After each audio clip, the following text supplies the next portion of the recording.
अरशद बिन अनवर को कि वो आए और तिलावत कलामुल्लाह पेश करें।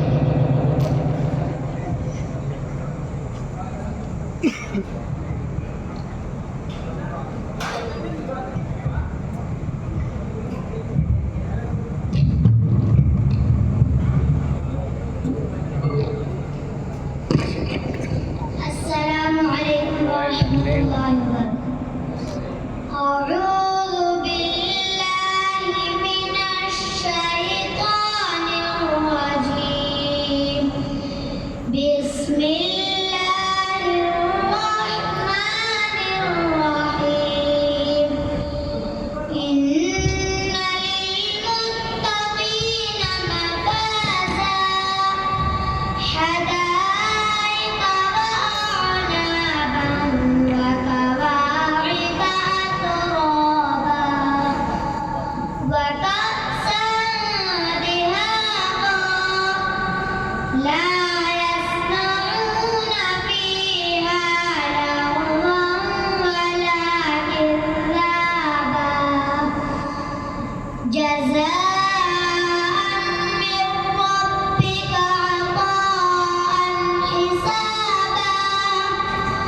व رب السماوات والأرض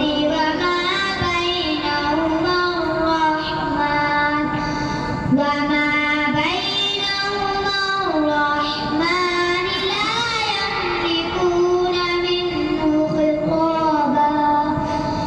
يوم يقوم الروح والملائكة صفا لا